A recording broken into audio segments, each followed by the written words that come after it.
हम लोग चर्चा कर रहे हैं तो बिहार के लिए, हम सब लोगों के लिए बेहद महत्वपूर्ण। मैं बहुत अतीत में नहीं जाना चाहता। पिछले 20 साल का हिसाब लेना ही पड़ेगा। तो नीतीश जी जिस समय आए और अच्छी बातें होने लगी, तो नीतीश जी के जो 2 बड़े नारे थे, हम सब लोग उससे परिचित हैं। एक था सुशासन, एक था न्याय के साथ विकास। और न्याय के साथ विकास के लिए कुछ जो खास कदम उन्होंने बढ़ाया था, उससे भी काफी लोगों को में उम्मीद जगी थी। 2 आयोग का गठन हुआ है, एक भूमि सुधार, एक शिक्षा सुधार।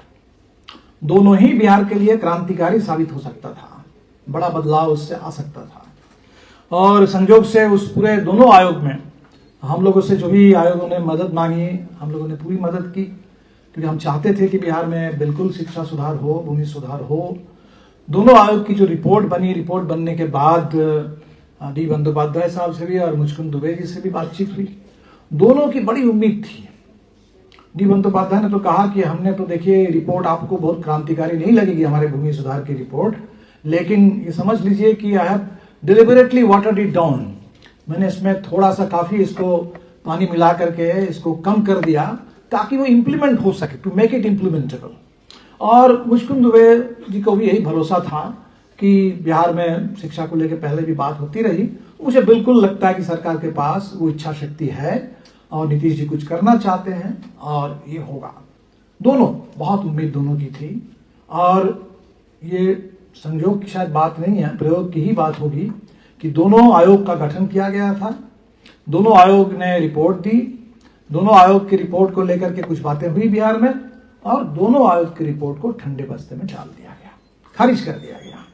भूमि सुधार, आज जो हम तर्क सुनते हैं कि कुछ स्कूल है जो भूमिहीन है, मतलब स्कूल का तो भवन कुछ है लेकिन उस जमीन उस स्कूल की नहीं है, और इसीलिए स्कूल की जमीन नहीं है तो सरकार चाहे तो जमीन एक्वायर करके स्कूल को दे दे, लेकिन सरकार जो बाकी तमाम चीजों के लिए बहुत भूमि अधिग्रहण करती है और बेदखल कर देती है लोगों को, लेकिन स्कूल के लिए नहीं। तो कुछ स्कूल जो बंद हो रहे हैं ये कह करके कि स्कूल के पास जमीन नहीं है, और बहुत सारे स्कूल है जो भवनहीन है। दोनों ही ठीक जो गरीबों के साथ स्थिति है कि आपके पास जमीन नहीं है, कहीं बसे है, उस जमीन का पर्चा आपको नहीं है, या तो कुछ जमीन का आपको पर्चा दे दिया गया लेकिन जमीन पर आपका कब्जा नहीं है। तो जो गरीब की स्थिति है वो स्कूल की भी है। कुछ भूमिहीन स्कूल है, कुछ भवनहीन स्कूल है, स्कूलों को बंद किया जा रहा है। मनोज मंजिल जी ने इसको मुद्दा बनाया और सड़क पे स्कूल एक बहुत चर्चित, और बहुत हम तो समझ रहे थे कि बिहार में ये एक और आगे बढ़ जाएगा। और आप देख लीजिए, वही जो ताकतें, जो भूमि सुधार विरोधी ताकतें हैं, उन्हीं ताकतों की साजिश में झूठे मुकदमे में मनोज मंजिल को फंसाया गया। मनोज मंजिल जी को उनको सजा सुनाई गई और आज वो विधायक नहीं है, ताकि विधानसभा में ये शिक्षा आंदोलन को लेकर के कोई विधायक, वो दलित विधायक जो अंबेडकर के नारे को साकार करना चाहते थे, शिक्षित बनो, संघर्ष करो, संगठित हो, इसी को एक तरीके से कॉल टू एक्शन के रूप में लेकर के, गाइडलाइन के लेकर के, जो दलित नौजवान इस समय बिहार में शिक्षा सुधार के लिए एक तरह से गांव से लेके शहर तक आंदोलन खड़ा कर रहे थे, उनको विधानसभा से बाहर कर दिया गया।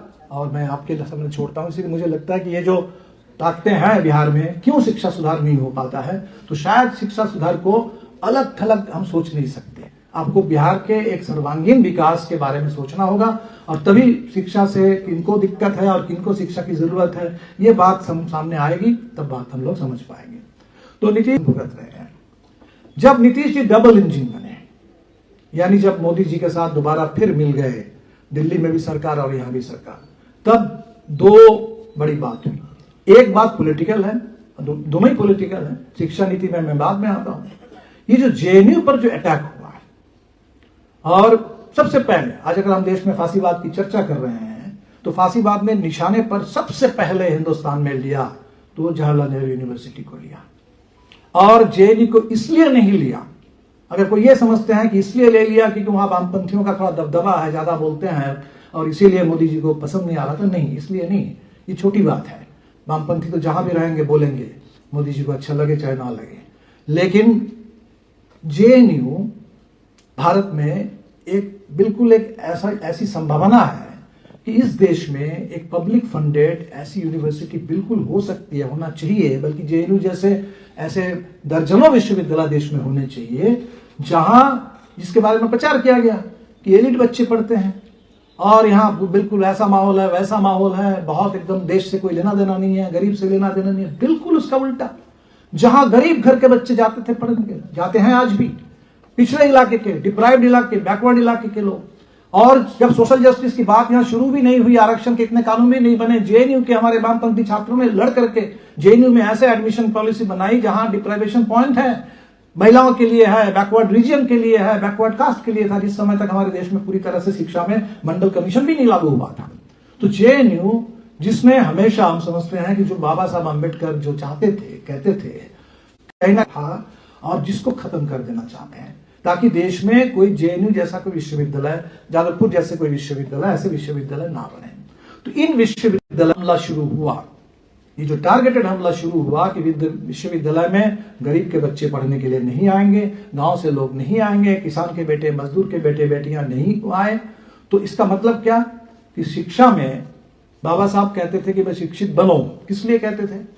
क्या सिर्फ इसलिए कि शिक्षा सोशल मोबिलिटी के लिए सबसे बड़ा आधार है? ये बात सब लोग समझते हैं। गरीब के पास और क्या है? कोई जमीन जायदाद तो है नहीं, बैंक बैलेंस तो है नहीं, कोई संपत्ति तो है नहीं। तो आपके पास अगर एक आधुनिक हिंदुस्तान आपको इतना दे दे, आपको पढ़ने के लिए अगर मौका दे दे, आपको शिक्षा के लिए कोई माहौल दे दे, तो आप बदल सकते हैं, आप आगे बढ़ सकते हैं। तो ये सिर्फ इसको अगर हम सोशल मोबिलिटी का एक टूल समझेंगे, सोशल मोबिलिटी का, मैं समझता हूं कि बहुत कम करके उसको समझ रहे हैं। तो सोशल मोबिलिटी से हमारी जो जर्नी है वो सोशल इक्वालिटी की ओर। तो अगर मोबिलिटी से इक्वालिटी की ओर अगर हमें बढ़ना है तो इक्वालिटी कहां से आएगी? वो दिमाग कहां से बनेगा? जो दिमाग बिल्कुल उस तमाम तरह के अंधविश्वास से लेकर के दुनिया के वो तमाम सामंती जकड़न और विचार, जहां अब आदमी को आदमी नहीं समझते हैं, बिल्कुल नहीं समझते हैं। तो ये विचारों से जो दिमाग भरा हुआ है, वो संस्कार जहां बार बार उसका रिप्रोडक्शन हो रहा है, तो वो अगर लगातार रिप्रोड्यूस होता रहेगा, रीइंफोर्स होता रहेगा, और हम कुछ लोग कुछ शिक्षा लेकर के, कुछ आरक्षण पा करके कुछ कर देंगे, बदलेगा? नहीं बदलेगा। तो अगर जो बाबा साहब अम्बेडकर कहते थे शिक्षा से, जैसे कॉन्स्टिट्यूशन उन्होंने दिया, क्या कहा कॉन्स्टिट्यूशन के बारे में? कॉन्स्टिट्यूशन के बारे में कहा कि constitution top dressing of democracy on an undemocratic soil. ये जो कॉन्स्टिट्यूशन हम दे रहे हैं बहुत अच्छा कॉन्स्टिट्यूशन है, लेकिन this is just top dressing of democracy. एक ऊपरी परत है, जो जमीन है वो जमीन अलोकतांत्रिक है। इसका मतलब क्या कहना चाहते हैं? इसका मतलब वो कह रहे थे कि डेमोक्रेटाइज दिस सॉइल, इस सॉइल को डेमोक्रेटाइज करो। इस सॉइल को डेमोक्रेटाइज नहीं करोगे तो एक दिन वो सॉइल आपके इस ऊपर का जो है संविधान, जो टॉप ड्रेसिंग है, उसको उठा के फेंक देगा। वो सॉइल आपके इसको चलने नहीं देगा। आज उस स्थिति को हम लोग झेल रहे हैं।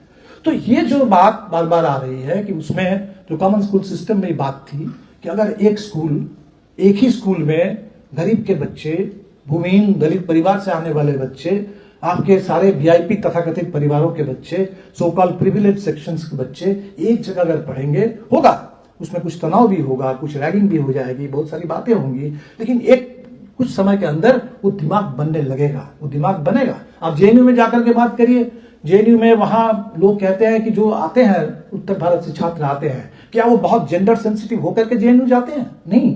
हमारे समाज में कोई जेंडर सेंसिटाइजेशन होता ही नहीं है। हमारे यहाँ के एजुकेशन में कोई जेंडर वाला पहलू होता ही नहीं है, लेकिन वहां वो जाते हैं। जब जाते हैं विश्वविद्यालय में, वहां एक ऐसा माहौल वो बनाते हैं जिस माहौल में वो जेंडर सेंसिटाइजेशन, वो इक्वालिटी का सेंस उसके अंदर इनबिल्ट है, जहां से उस चीज को एब्जॉर्ब कर लेते हैं, ले लेते हैं। और इसीलिए ये जेएनयू को, ऐसे विश्वविद्यालयों को रोका गया। क्या लाया गया? Education policy. ये एजुकेशन पॉलिसी क्या है? ये 3C का कॉकटेल है।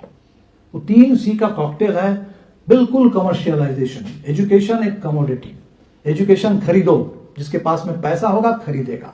जाहिर सी बात है, गरीब के पास पैसा नहीं है, गरीब खरीद नहीं सकता, गरीब को एजुकेशन मिलेगा नहीं, वो अभिशप्त रहेगा पीढ़ी दर पीढ़ी गरीब बने रहने के लिए, खत्म हो जाने के लिए।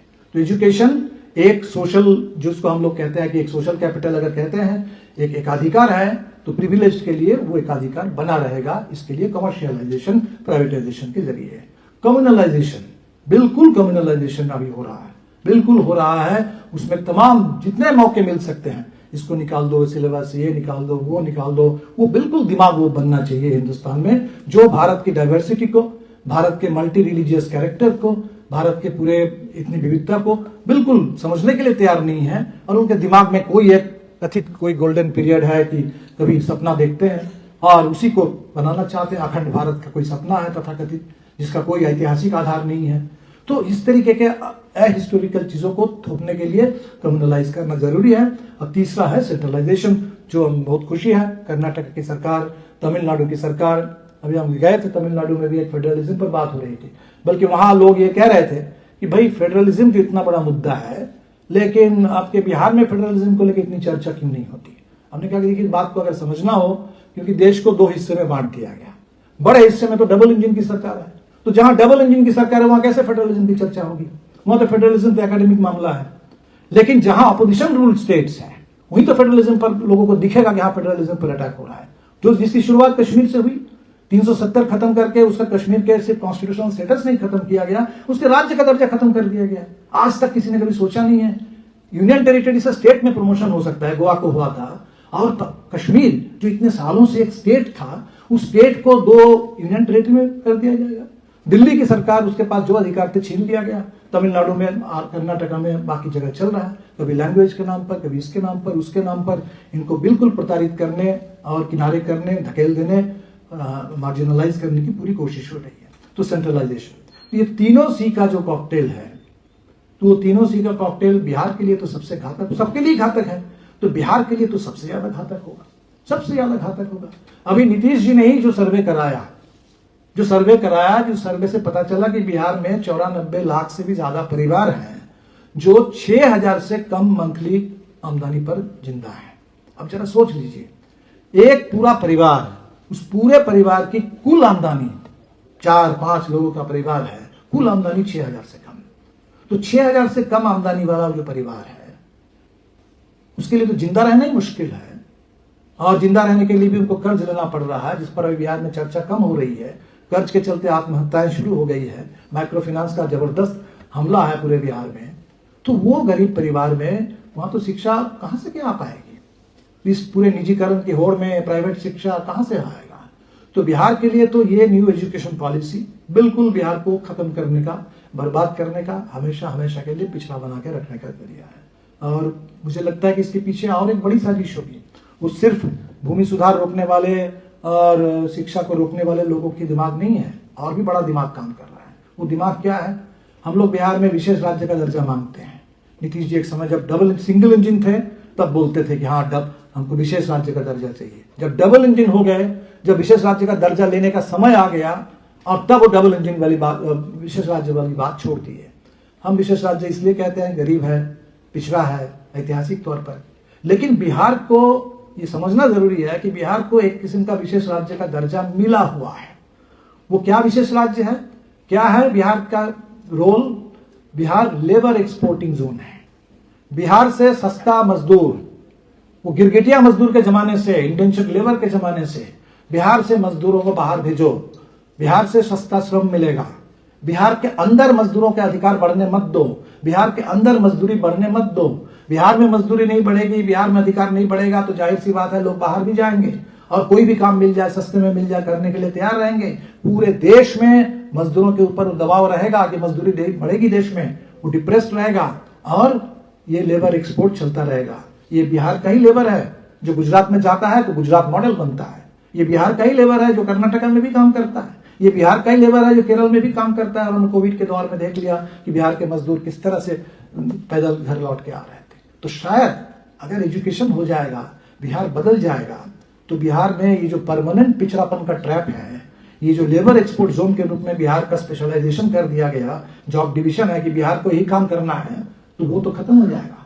तो हम लोग जो सामाजिक न्याय की बात करते हैं, हम ये जाति के जकड़न को बिल्कुल खत्म करना चाहते हैं। ये जो भी एक रोल असाइन कर दिया गया कि आपको जिंदगी भर ही करना है, सफाई कर्मचारी हैं देश में तो 100% आरक्षण उसमें दलितों के लिए, उसमें कहीं कोई आपको ऊंची जाति के लोग नहीं मिलेंगे। तो आपको देश में ये सामाजिक आरक्षण, जाति प्रथा, वो जो है 100% जहां मिलता है, तो इसी तरह जियोग्राफिकल रिजर्वेशन भी है। बिहार के लिए डिस्क्रिमिनेशन है कि बिहार को ऐसा बना के रखो, और इसीलिए मैं समझता हूं कि बेहद जरूरी है। सरकार हम चाहते हैं कि बदले, पिछली बार हम लोग नहीं कर पाए थे कुछ ही इससे, लेकिन बदलने के लिए जरूरी है कि बदलाव की जो गहरी आकांक्षा है बिहार में, वो फौरी सिर्फ नहीं है। हमने एक बदलो बिहार पदयात्रा की थी, बिहार के कई हिस्से में पूरा कई दिन तक हम लोग चलते रहे, अलग अलग टीम बना करके। मैं खुद नवादा से पटना आया, 200 किलोमीटर से ज़्यादा, 260 किलोमीटर 11 दिन में। फिर फरबिसगंज से पूर्णिया। दोनों यात्रा में मुझे जो सबसे ज़्यादा भरोसा जगा कि यात्रा में बहुत लोग आते थे, मिलते थे। हम लोग आ रहे थे जहानाबाद के रास्ते में, 2 स्कूली छात्रा क्लास 8 या 9 की छात्रा है, दूर से देख रही थी हमारे यात्रा को, दूर से खड़े होकर के देख रही थी कि कुछ लोग जा रहे हैं पद यात्रा करते हुए।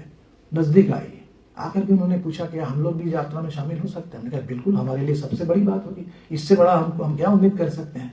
तो लड़कियां हम लोगों के साथ चलने लगी, नारे लगाने लगी। हम लोग थोड़ा समझने की कोशिश किए कि आपको क्या अच्छा लगा, आपको क्या लगा। तो वो बिल्कुल यही बात कह रही थी कि बिहार में स्कूल ठीक से चलते नहीं, शिक्षा लड़कियों के लिए तो और ज्यादा, लड़कों के लिए भी। तो पूरे यात्रा में हमने देखा कि ये शिक्षा बिहार में कारगर हो, बेहतर शिक्षा व्यवस्था हो, सरकारी शिक्षा व्यवस्था हो, कोई प्राइवेट से कुछ नहीं होने वाला है। शिक्षा और हेल्थ, ये दोनों में अगर जो प्राइवेट की बात करेगा, दरअसल वो शिक्षा और स्वास्थ्य उसको बस मुट्ठी भर लोगों के लिए बचा के रखना चाहते हैं।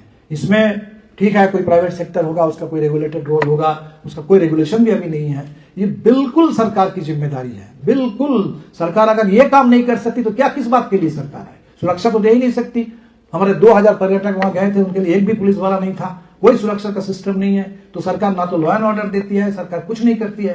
तो सरकार अगर एजुकेशन ना दे, सरकार अगर हेल्थ ना प्रोवाइड करे, तो वो सरकार बिल्कुल निकम्मी है। और हमें लगता है कि बिहार में ये बात लोगों के मन में है कि नीतीश जी ने जो कहा था उल्टा काम किया, शिक्षा को चौपट कर दिया, खेती को चौपट कर दिया, और इसी से बिहार चौपट हुआ है।